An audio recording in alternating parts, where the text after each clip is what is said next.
മൂന്നാർ ടൗണിലും പരിസര പ്രദേശങ്ങളിലും തെരുവുനായ ശല്യം രൂക്ഷം. രാപ്പകൽ വ്യത്യാസമില്ലാതെ നായ്ക്കൾ ഭീതി പരത്തി അലഞ്ഞു നടക്കുകയാണ്. ഇവ ഇരുചക്ര വാഹനങ്ങൾക്ക് കുറുകെ ചാടുന്നതും അപകട സാധ്യത ഉയർത്തുന്നു. വിനോദസഞ്ചാരികളടക്കം ദിവസവും ആയിരക്കണക്കിന് ആളുകൾ വന്നുപോകുന്ന മൂന്നാർ ടൗണിലും പരിസര പ്രദേശങ്ങളിലും തെരുവ് നായ്ക്കളുടെ സാന്നിധ്യം വർദ്ധിക്കുകയാണ്. രാപകൽ വ്യത്യാസമില്ലാത്ത നായ്ക്കൾ വിലസാൻ തുടങ്ങിയതോടെ ആളുകളിൽ ഭീതിയും വർദ്ധിച്ചു. രാത്രികാലത്തും പുലർച്ചെയുമൊക്കെ നായ്ക്കൾ ഭീകരാന്തരീക്ഷം സൃഷ്ടിക്കുന്ന സ്ഥിതിയുണ്ട്. ഈ സമയങ്ങളിൽ കാൽനടയാത്രികർ ഭീതിയോടെയാണ് സഞ്ചരിക്കുന്നത്.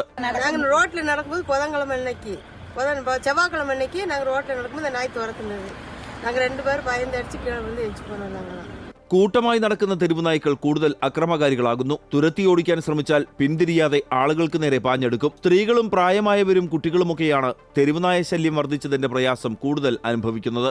നായി കടിച്ചു നടക്കവേ മുടിയാതെ என்னென்னமோ சொல்றாங்க. அங்கே போகக்கூடாது, இது சாப்பிடக்கூடாது, அது சாப்பிடக்கூடாதுன்றாங்க. இங்கே பாருங்க, இப்போ எத்தனைன்னா எங்கள் வலி மறிக்குது. இதுக்கு ஏதாவது ஒரு ഗവൺമെന്റ് ഏதாவது ഒരു തീരുമാനം എടുക്കുക.